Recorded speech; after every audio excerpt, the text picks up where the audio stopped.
상품기술학원 스터디 멘토 김주용입니다. 오늘은 현장 기술자가 알아야 할 주요 원리 토질 분야에 대해서 여러분한테 강의 드리도록 하겠습니다. 일전에 말씀드렸지만 기술사를 빨리 합격하시려면 모든 과목에 다 60점을 맞아야 되는 게 아니라 어느 한 과목이라든지 아니면은 몇 교시라든지 이런 몇 교시에서 튀는 점수, 고득점이 있어야 합격하기가 쉽습니다. 즉 고득점을 맞으려면은 채점자가 좀 흥미를 가지고 읽어줘야 하는데 이것이 바로 이론하고 실무를 가미한 독창적인 답안을 작성해야 하는 이유가 되겠습니다. 오늘 제가 요 강의하는 내용에서 여러분이 이 독창적인 방법들을 고득점하는 독창적인 방법을 잘 터득하시기 바랍니다.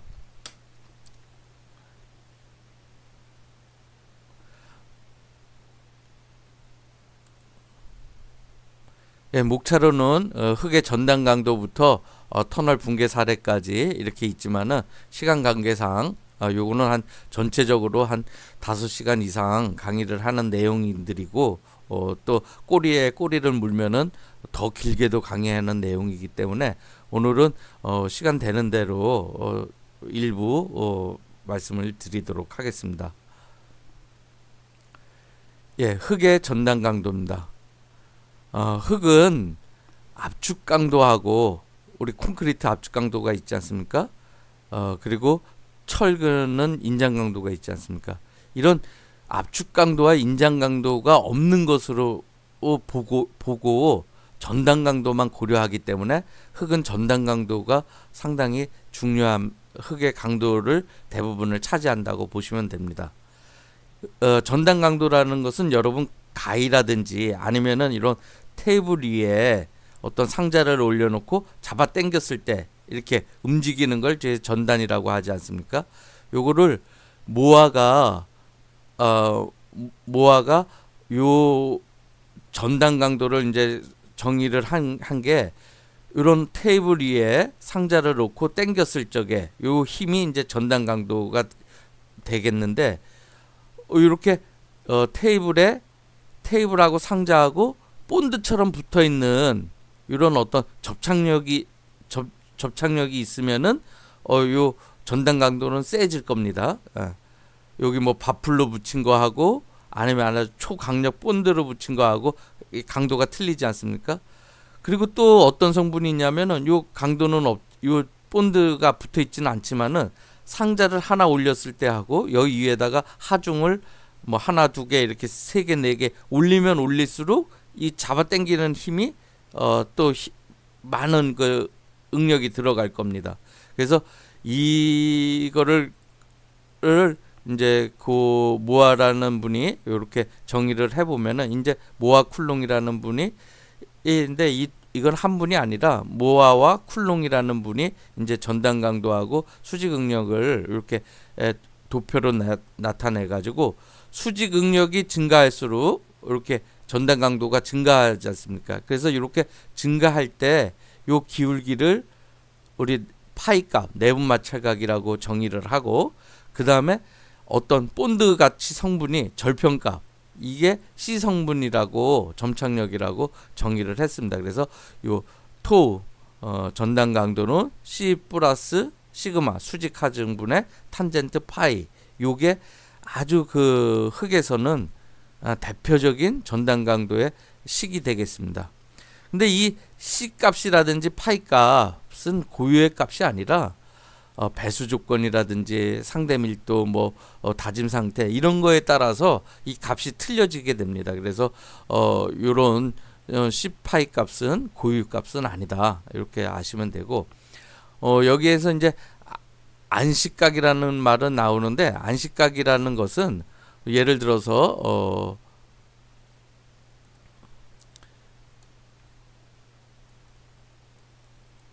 이렇게 뭐 성토라든지 모래를 쌓았을 적에 이렇게 편안하게 이렇게 쌓아지는 이 각도 이거를 이제 안식각이라 그러죠. 그러니까 편안하게 무너지지 않고 쌓아질 수 있는 각도를 안식각이라 그럽니다.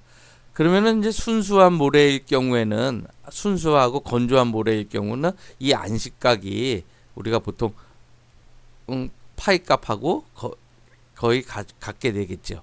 예, 그렇게 되지만은 사실 이 안식각, 이 파이값보다 더 약간 상향으로 쌓아도 이 무너지지 않고 버티거든요. 이 이유가 모래가 이제 그 물을 흡수를 하면은 겉보기 점착력이라는 게 생깁니다. 그래서 이 겉보기 점착력 때문에 순수한 모래가 이 내부 마찰각보다 더 더 가파르게 이렇게 쌓을 수가 있습니다. 그래서 요거에 대해서는 좀 뒤에 다시 보실 수 있으니까는 그렇게 해가지고 다시 설명을 드리도록 하겠습니다. 예, 과다짐이라는 게 있습니다. 과다짐. 우리가 이게 다짐이라는 것은 다짐하고 이제 안밀하고 좀 구분을 할 필요가 있는데요. 우리가 이제 흙은 이게 대표적으로 이제 흙 3상을 얘기를 할 수가 있는데, 흙은 이 흙 입자, 소일, 그 다음에 물, 그 다음에 공기의 세 성분으로 이루어져 있습니다. 그래서 흙 입자는 이제 막 있겠지만은 이런 입자와 요 사이에 물과 공기로 이렇게 이루어져 있습니다. 그래서 이 사이에 공기를 좀 제거를 하는 거, 요게 바로 다짐이 되지 않습니까? 다짐. 예. 다짐의 기본 원리가 삼상에서 공기를 제거하는 거. 완전히 제거할 수는 없죠. 그런데 이제 우리가 완전히 이론적으로 제거했다는 것을 영공기 곡선이라고 또 그렇게 하죠. 그래서 다짐하는 목적은, 이렇게 다짐을 공기를 제거하면은 뭐가 됩니까? 전단력이 증가되고 전단 강도가 증가되고, 그 다음에 압축 강도가 증가되겠죠. 압축 강도도 증가되고, 그 다음에 압축성이라는 거는 이제 그 안밀하고 같은 의미인데 흙이 이렇게 줄어드는 거죠. 그래서 압축성은 감소하고 압축 강도는 증가되고, 예, 그 다음에 투수성은 감소되는 거죠. 투수 개수가 적어지는 거죠. 이게 조밀해지니까. 그리고 지지력 같은 경우에는 올라가겠죠. 그래서 지지력은 증가되고 투수 개수는 감소되고 압축 강도는 증가하고, 압축성, 그러니까 안밀되는 그거는 줄어들고, 전단 강도는 당연히 증가되겠죠. 이것이 바로 다짐의 원리입니다. 반대로 안밀이라는 것은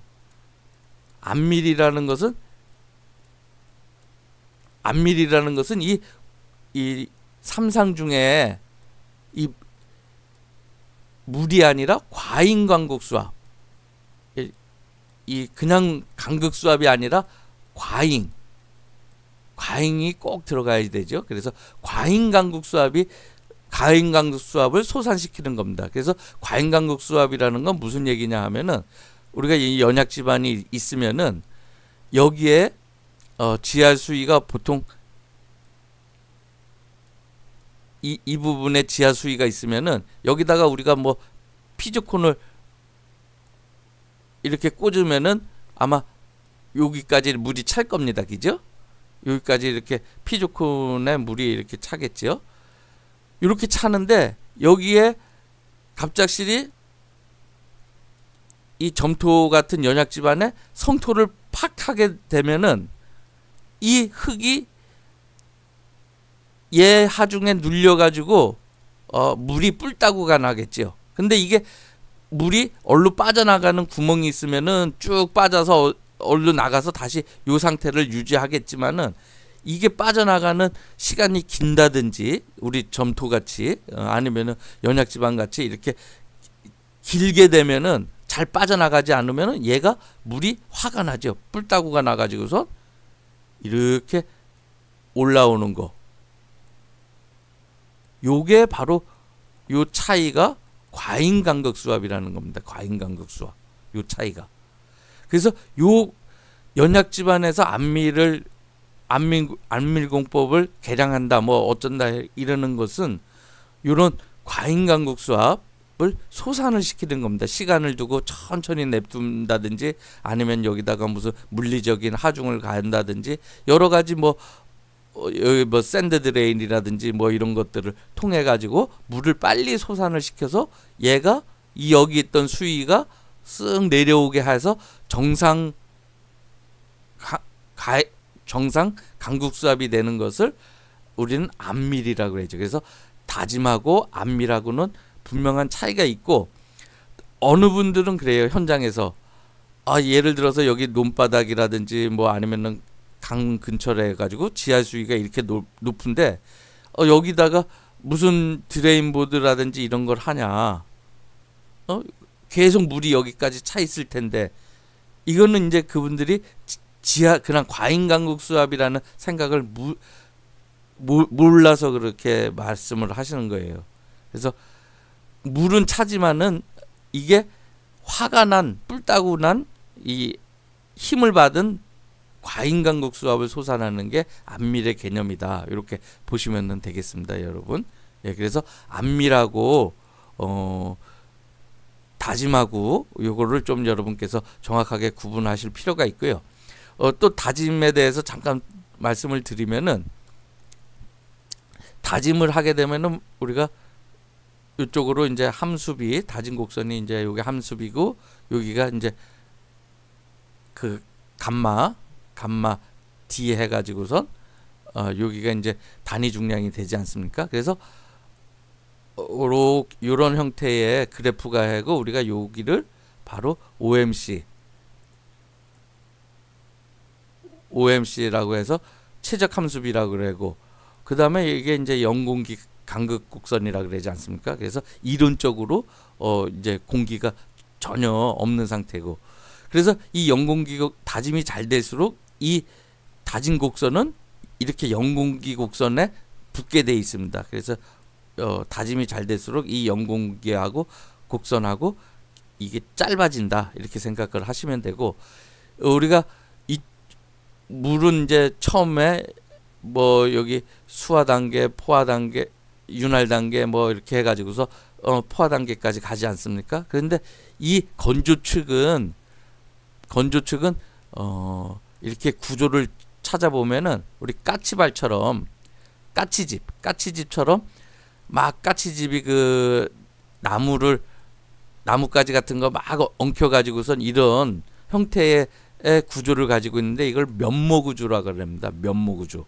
그래서 이 면모구조는 이렇게 하중을 받았을 적에 어느 정도 강도는 있습니다. 그런데 이 나뭇가지를 이렇게 엉켜놓은 것처럼 이런 구조를 가지고 있기 때문에 물이 들어오면은 또 잘 빠져나갑니다. 이렇게 물이 잘 빠져나가는 특징이 있습니다. 그래서 요런 면모구조가 있고 또 이렇게 약간 OMC 이쪽 반대쪽으로는 이상구조라고 그래가지고선 판상 이렇게 판처럼 우리 베니니아판 있지 않습니까?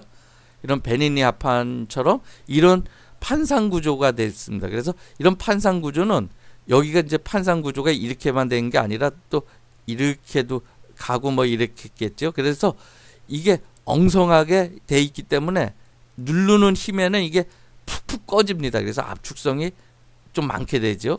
그리고 대신 얘는 물이 이런 판 때문에 이렇게 가다가 막 여기 저항을 받고 이래서 유로가 구불구불하다는 말을 합니다. 그래서 여러분 그 유로가 구불구불하다 이런 말들이 상당히 유로가 구불구불해 가지고서 이렇게 투수개수가 안 좋다 이런 말들이 사실은 아주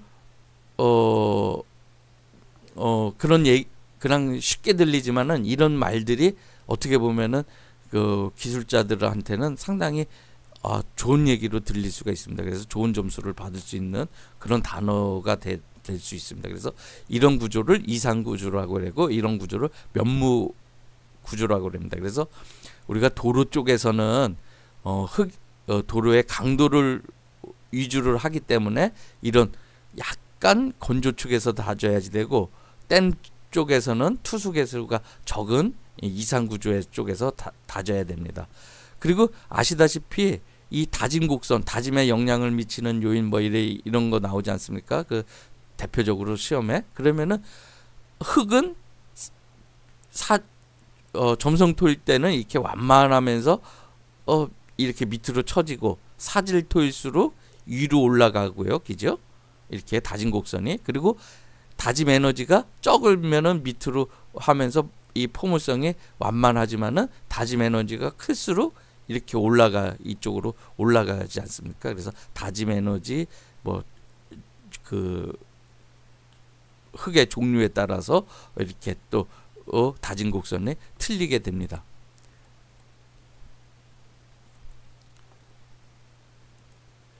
자, 근데 아까 얘기했듯이 다짐은 그런 형태로 있는데, 이게 너무 많은 다짐을 하게 되면은 흙이 깨져서 이 오히려 강도가 감소하는 경우가 생깁니다. 그걸 과다짐이라 그러는데, 이거는 특히 화강 풍화토에서 많이 발생을 하니까는, 화강 풍화토에서 너무 많이 다지면은 이런 문제가 발생한다. 요걸 이제 여러분께서 아시면 좋겠습니다. 근데 뭐 현장에서 솔직히 너무 많이 다지는 경우는 제가 이 토목 현장 한 7년 정도를 하면서 그렇게 많이는 못 본 것 같습니다. 아까 말씀드렸듯이 다진 곡선이 있으면은 OMC를 중심으로 전단 강도는 여기서 최고가 되고, 투수 개수는 OMC를 기준해서 약간 지나서가 최소가 됩니다. 그렇기 때문에 댐코어 다짐은 이걸로, 도로측 다짐은 약간 OMC보다 수면축으로 다지게 됩니다. 근데 이건 일반적인 흙이고요. 순수한 모래일 경우에는 또 다진 곡선이 이런 형태를 띠게 됩니다. 이런 형태를 띠는데, 아주 순수한 모래에 완전히 건조했을 적에 거기에다가 물을 조금씩 가미를 하게 되면은 오히려 이 단위 중량이 줍니다. 그래서 5% 정도일 때가 최소가 되는데, 이 얘기는 뭐예요? 단위 중량이 최소가 된다는 얘기는 부피가 커진다는 얘기잖아요, 그죠? 단위 중량이 최소가 된다는 얘기는 단위 중량의 가장 적은 양, 이 부피가 커진다는 얘기가 되는데, 이 커진다는 얘기는 뭐냐 하면은 뻘킹, 우리가 이제 뻘킹이 일어나는데, 요 현상이 일어나는 걸 좀 설명을 드리면은, 모래라든지 조립도는 어떤 이렇게 모래 알갱이가 있으면 여기에 이제 물이 이렇게 차면은, 요 사이에 물이 이렇게 차지 않습니까? 이렇게 차면은 이 모래 알갱 어떤 표면 장력이라든지 물의 부착력 때문에 이런 형태의 힘이 작용을 하게 됩니다.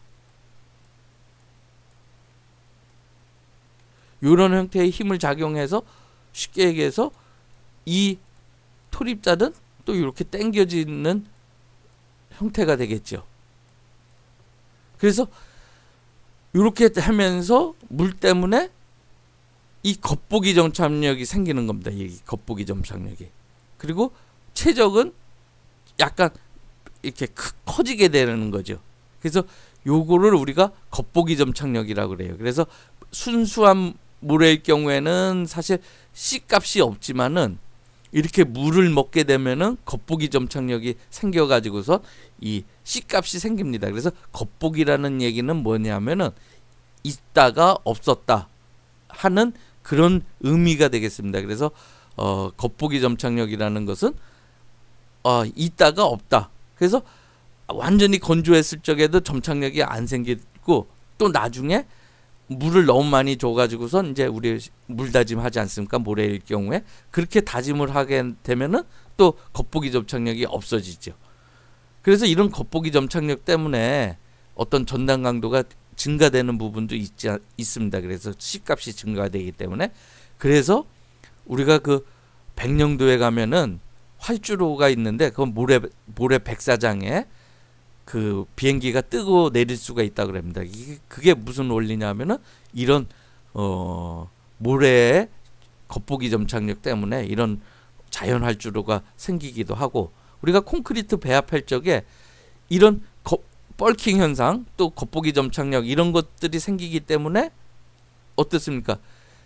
중량 배합을 해야지 이 최적 배합을 하게 되면은 뭐 약간 물을 흡수하게 되면은 커지고 적어지고 이래기 때문에 이게 안 맞지 않기 때문에 우리가 중량 배합을 하는 이유 중에 하나입니다. 그리고 우리가 안식각에서 안식각보다도 더 높이 구착을 할 수 있는 이유가 바로 이런 겉보기 점착력이 생겨서 모래에서 조금 더 안식각보다도 세워서 구착을 할 수 있는 이유가 되겠습니다. 우리가 이제 흙을 성토를 하게 되면은 이제 시험을 하지 않습니까? 뭐 상대 밀도로 시험을 한다든지 강도로 시험을 하든지 포화도로 시험을 한다든지 변형량으로 시험을 한다든지 여러 가지 시험을 하게 됩니다. 근데 이제 우리 그 들밀도로 시험을 하는 경우가 있습니다. 이 들밀도는 어떤 한계점이 있습니다. 뭐냐면은 흙 입자에 뭐 5mm 이상의 자갈이라든지 이런 것들이 들어가면은 뭐 이 정확하지가 않게 되죠. 그래서 사실은 저의 개인적인 생각으로는 들밀도 시험은 사실 현장에서 좀 지양해야 되지 않나 이런 생각이 듭니다. 이게 너무 오차가 크고 이러기 때문에 들밀도 시험은 어떻습니까? 우리가 다짐도를 시험할 적에 다짐도 시험을 하게 되는데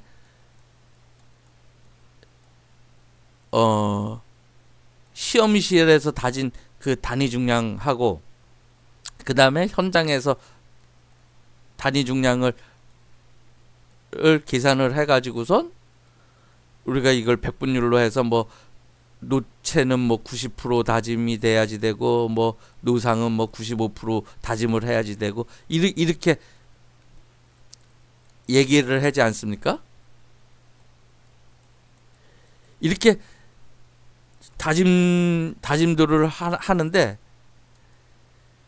현장에서 뭐 실험실에서야 나름대로 뭐 잘 다지고 그 정확하게 계량을 한다고 치지만은 현장에서의 이제 다짐 방법은 이제 요 카바이트를 이용해서 이제 흔들어 가지고선 함수비를 측정을 하고 또 그 다음에 여기 이제 이렇게 요 깔때기 밑에 이렇게 홈을 파 가지고선 여기에 무게를 이렇게 흙을 무게를 재고 그 다음에 이 최적은 여기 들어간 모래로 그 최적을 잡지 않습니까? 근데 이 모래는 이제 주문 진사를 이제 하게 되죠.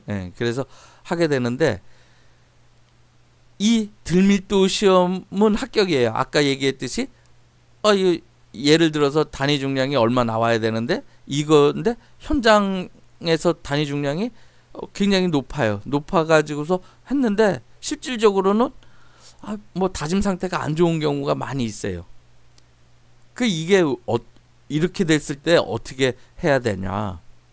왜 이런 현상이 발생하느냐?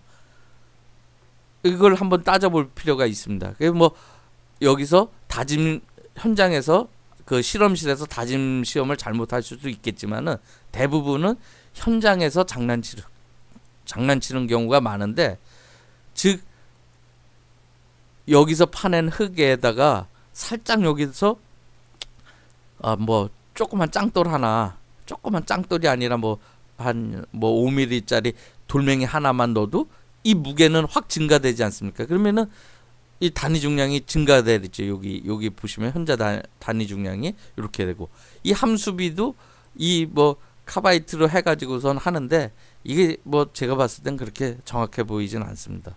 그래서 그런 문제들, 아니면은 이 모래 최적이 또 흘러내려가는 것이 좀 적게 흘러내려갔다든지, 이럴 경우엔 이 흙이 여기 다짐 상태가 안 좋지만은 뭐 또 다짐 상태가 97%, 8% 뭐 막 어떨 때 100%도 넘게 이런 식으로 나오는 경우가 있습니다. 그래서 이런 것들은 왜 이러나, 이런 원리적으로 이런 시험 방법에 문제점도 있고 그렇구나, 이렇게 좀 생각을 하시고, 이랬을 적에 대책은 뭐냐, 이런 이제 면접에서도 나왔는데, 우리 그 만재된 덤프, 그러니까 덤프 트럭에다가 가득 싣고 이렇게 다니지 않습니까? 이걸 프로프 롤링이라 그러는데, 프로프 롤링하면서 뭐 변형량이 얼마 정도 나오면은 불합격이지 않습니까? 그래서 이런 프로프 롤링을 실시를 한다든지, 아니면 평판 제한 시험을 한다든지,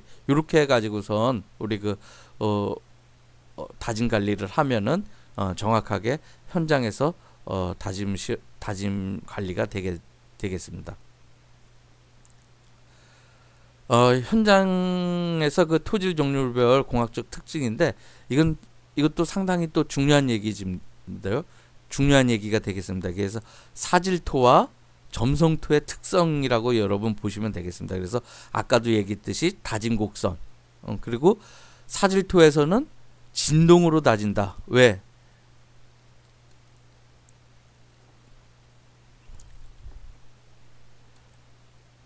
사질토하고 여러분 사질토하고 점성토의 특성 정도만 여러분이 완벽하게 이해를 하시면은 현장에서 상당히 그 모든 것들을 이제 이렇게 토공 쪽에서는 여러분께서 좀 개념을 잡고서 대처하실 수가 있습니다.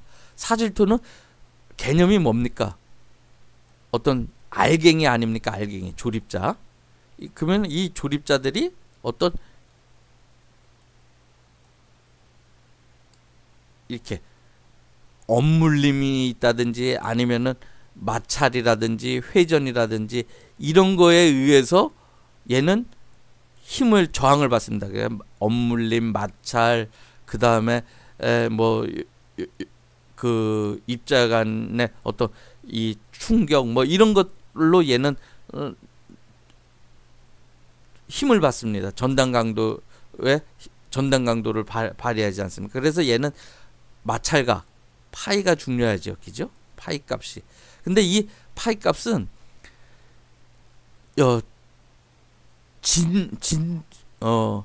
진동을 줘가지고, 진동을 줬을 적에 이게 조밀해집니다. 그래서 대표적으로 이 사질토에서는 진동으로 다짐한다. 그래서 뭐 사질토 연약 지반일 경우에는 여러 가지 뭐 다짐 방법 중에서 전압이 아니라 뭐 동다짐을 한다든지, 이런 어떤 그 충격이라든지 아니면은 그 진동을 줘 가지고서 다짐을 해야 됩니다. 반면에 이 점성토는 아주 미세한 알갱이들로 돼 있지 않습니까? 아주 작은 알갱이. 얘는 작은 알갱이로 돼 있다 보니까 이 힘을 작용하는 게 뭐냐면은 정기적인 힘이 작용합니다. 얘는 표면적이 넓다는 얘기를 많이 하잖아요, 그죠? 우리 그 표면적 넓다는 얘기 아시죠? 이런 큰 알갱이보다 같은 요 뭐 무게라든지 이럴 때 이 많이 이 작은 알갱이 같은 이 무게라더라도 이 알갱이가 많으면 요 표면적이 많아지지 않습니까? 표면적이 커지지 않습니까? 이 표면적이 커지면은 뭐 여러 가지 물을 흡수하는 능력이 크다든지, 이런 정기적인 성분이 이제 얘는 작용을 합니다. 그래서 뭐 또 여러 가지 그 뭐 이중충이라는 얘기도 나오고 뭐 이러는데, 하여간 얘는 정기적인 힘이 작용되고 그렇기 때문에 얘는 진동으로 다져서는 안 되고 다질 적에 꾹꾹 우리 밀가루 다지듯이 꾹꾹 눌러서 다져야 됩니다. 그래서 이거를 전압이라 그러죠. 전압. 눌러서 다진다. 그래서 얘는 다지는 방법이 전압에 의해서 다지고 아까도 다진 곡선이 얘는 굉장히 가파르고 얘는 이렇게 가파르고 얘는 점성토는 좀 완만하다. 이렇게 말씀을 드렸고 또 투수개수는 얘는 물이 잘 배수가 되니까 동결 피해가 없고 얘는 동결 가능성이 있죠. 이 동결 가능성이 있다는 얘기는 또 모세관 작용 뭐 이런 거하고도 또 연결을 해보실 필요가 있습니다. 토합도 얘는 적고 얘는 점성토는 크게 되겠고 그리고 흙막이 같은 경우에도 사질토는 배면 치마가 적습니다. 그래서 우리 뭐 아주 그 지하철 같은데 그 배면을 다짐을 할 적에 모래를 넣고 물 다짐하지 않습니까? 그렇게 하고 성토 재료로 양호하죠.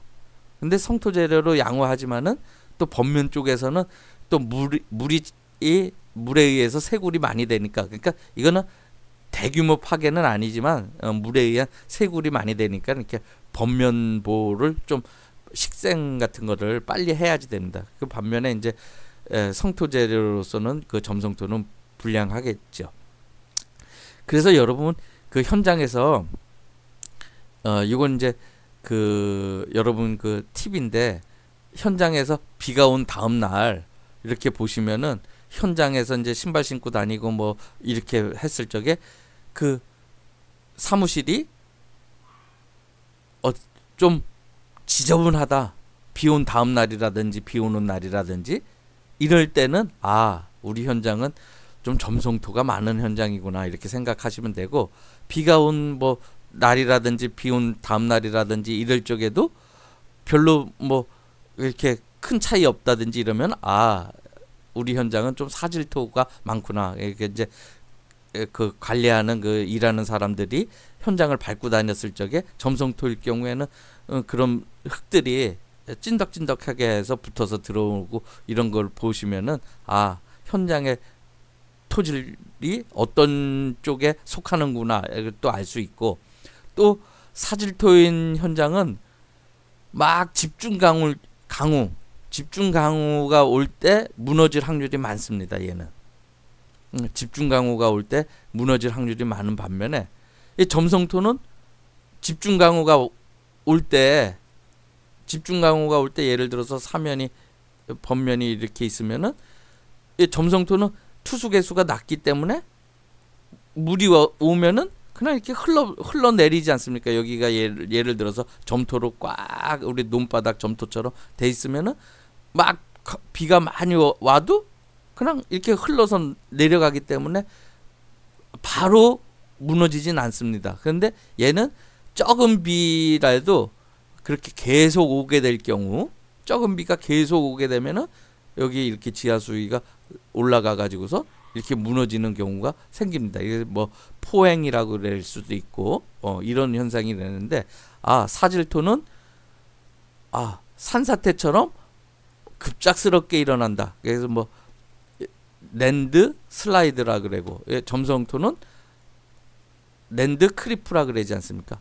얘는 이게 물이 이 투수 개수가 여기가 낮기 때문에 강우 강도가 적을 때 오히려 강우 강도는 적지만은 지속적으로 비가 올 때 이럴 때 아니면은 비가 온 나중에 무너지는 경우 이럴 때는 점성토 우리 현장이 점성토 현장이구나 이렇게 생각을 하시면 됩니다. 그래서 이런 사질토와 점성토의 개념을 좀 아시면은 우리가 현장에서 어떻게 적용을 해야 되냐 이런 것들을 조금 판단을 하시면서 관리를 하실 수가 있습니다.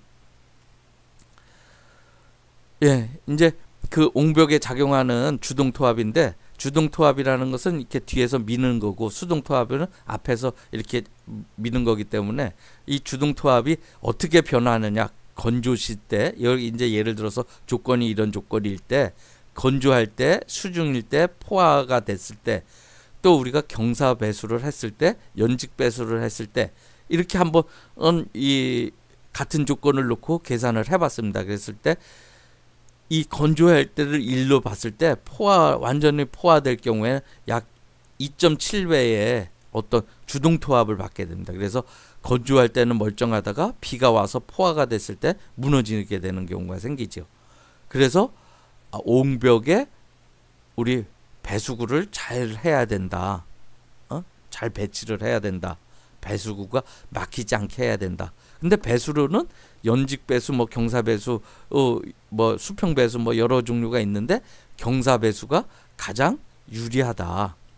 배수로를 이렇게 우리 드레인 보드 같은 건 이렇게 설치를 하죠. 사실 경사 배수는 이론적으로는 가장 양호한데 이렇게 설치하기가 쉽지 않기 때문에 이건 좀 현장에서는 좀 적용하기가 약간 곤란한 부분이 없지 않아 있습니다. 그런데 이론적으로는 경사로 했을 적에가 이렇게 주동 토합을 적게 받는다. 이거 이제 이론적인 거, 아까도 얘기했듯이 그 이론과 실무가 겸비할 때 아주 독창적인 답안들이 나온다 그러지 않습니까? 네.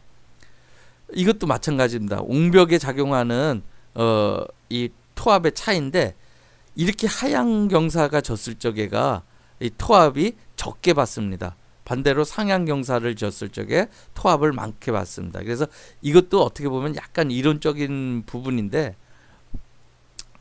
요게 이제 이런 것도 재미있게 여러분께서 한번 기회가 되면은 적용해 보실 필요도 있는데, 예를 들어서 기초를 우리 옹벽 기초라든지 교량 기초라든지 이런 걸 뭐 조금 어렵지만은 요런 형태로 뭐 기초를 올릴 수가 있을 거고, 또 아니면은 뭐 터파기라든지 뭐 여러 가지 문제 때문에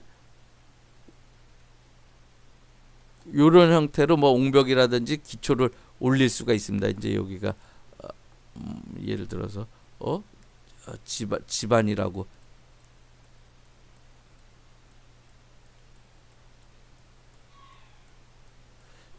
쳤을 적에, 그랬을 적에 이거 잘못 그렸네요. 예. 잘못 그렸는데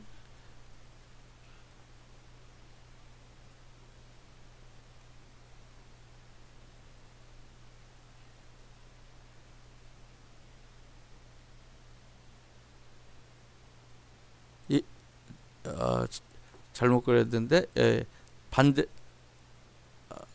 잠깐만, 또 제가 갑작스레 예를 들어서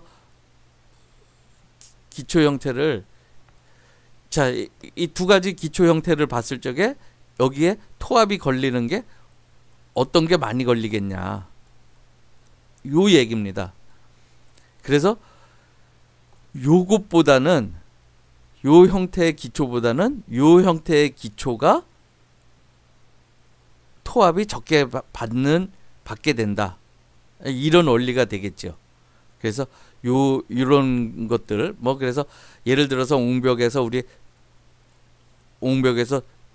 뒷부벽을 두는 이 키를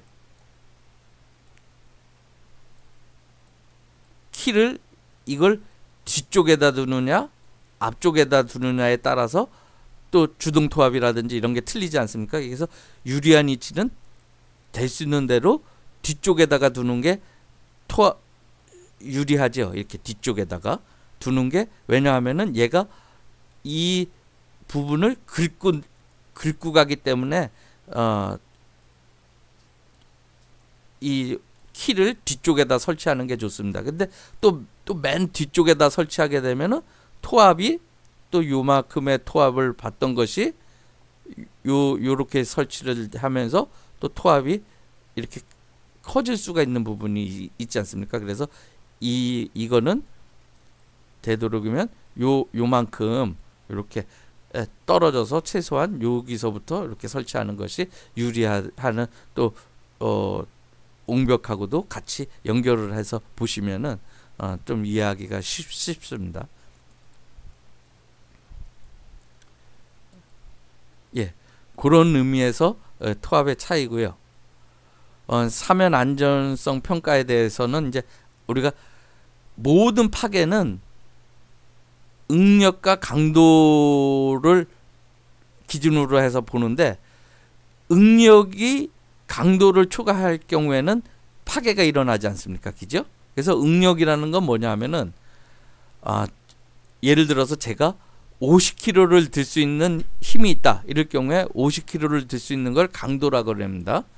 근데 제가 20kg 무게만 들은다. 그러면 제가 굳이 50kg를 들 수 있는 힘이 있지만은 20kg만 들으면 되지 않습니까? 그래서 20kg만 힘을 발휘하지 않습니까? 그래서 외력을 응력이라고 합니다. 20kg를 응력이라고, 그리고 자기가 가지고 있는 고유 강도, 예를 들어서 50kg를 강도라고 합니다. 그래서 모든 파괴는 응력이, 외력이 내부 강도를 초과할 경우에 파괴가 일어나거든요.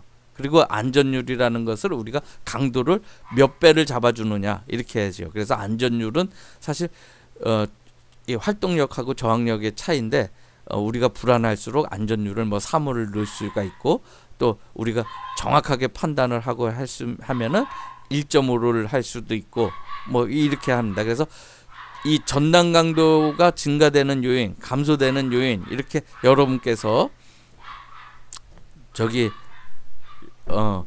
이렇게 구분을 하셔가지고서 그 사면이 무너졌을 때에 전단 응력이 증가되는 요인, 그리고 전단 강도가 감소되는 요인, 이런 것들을 좀 여러분께서 이렇게 보시면은 이렇게 구분을 하셔가지고서 하시면은 답안 작성하실 때 조금 체계적인 답안 작성이 되겠습니다. 예, 이제 성토하고 절토에 따른 이제 안전율 변화인데요. 우리가 성토를 하게 되면은 전단 응력이, 그러니까 외력이 증가되지 않습니까? 그 증가되다가 성토가 완료되면은 그 응력은 일정하게 유지됩니다. 반면에 이제 간극수압이 소산되게 되죠. 간극수압이 소산되게 돼서 오히려 전단 강도가 증가되는 현상이 일어나서 안전율은 성토할 때 최소가 됐다가 이렇게 안전율이 점점점 증가됩니다. 반면에 굴토를 할 경우에 이제 전단 강도가 계속 증가를 하죠. 그러다가 굴착이 완료될 경우에는 이제 멈추게 되는데, 근데 시간이 지나면서 간극수압이 커지면서 전단 강도는 감소하게 돼서 안전율은 떨어지게 되는 겁니다. 그래서 요거를 좀 말씀을 드리면은, 예를 들어서 이런 집안에 성토를 계속 이렇게 하게 되면은 이 응력이 증가되니까는, 아까 전단 응력이 증가된다 그러지 않았습니까? 그래서 전단 응력이 계속 증가하다가 이제 성토가 멈추면은 이제 전단 응력은, 이제 외력은 일정하게 유지되죠. 근데 이때 하중을 올리면 올릴수록 간극수압, 이 수압이 막 올라가다가, 수압이 점점점 시간이 지나면서 이제 성토를 멈추면은 간극수압이 증가하다가 시간이 지나면서 감소가 되겠죠. 이렇게 성토를 멈추면. 그렇기 때문에 전단 강도는 증가돼서 안전율은 맨 처음에 이제 감소가 되다가 이렇게 증가하는 현상이 일어납니다. 이 얘기는 무슨 얘기냐면은, 성토할 때 문제만 없으면은 나중에 사면을 다 완성하고 나서 특별하게 뭐 하중이 더 가지 않는 이상은 안전해진다는 얘기입니다. 점점 시간이 지날수록 성토 사면은 안전해진다는 반면에, 절토 사면은 여기 이제 뭐 이렇게 있으면은, 이 원지반이 이렇게 있으면은 이렇게 깎아내리면은 이 전단 응력이 이렇게 증가하다가 이제 완전히 다 깎아서 여기까지 오면은 일정하게 이제 유지가 됩니다. 근데 시간이 지나면서 여기에 물이 침투하고 이렇게 되면서 이 수압이 높아지게 되는 거죠. 그래서 이렇게 깎을 때도 이렇게 깎을 때는 오히려 이 물이 빠지니까 소산이 되죠. 이렇게 빠지다가 나중에 이렇게 물이 차면서 이 강도는 점점점 전단 강도는 줄게 되죠. 그래서 나중에 안전율은 얘는 안전율이 줄다가 시간이 지나면서 더 줄게 되는 거죠. 그래서 이 절토 사면에서는 시간이 지나면 지날수록 더 위험해지구나. 절토를 할 경우에는 이거를 여러분께서 예상을 하시고선 더 안전하게 굴착이라든지 이런 걸 해야 됩니다. 그래서 그런 의미에서 요 안전율 변화 요거를 정확하게 이해하시면은 성토 사면은 성토 직후가 제일 위험하지만은 절토 사면은 절토한 다음에 나중에 시간이 지나면서 더 위험하구나 이렇게 생각을 하시면 좋겠습니다. 네, 시간 관계상 여기까지 마치도록 하겠습니다. 감사합니다.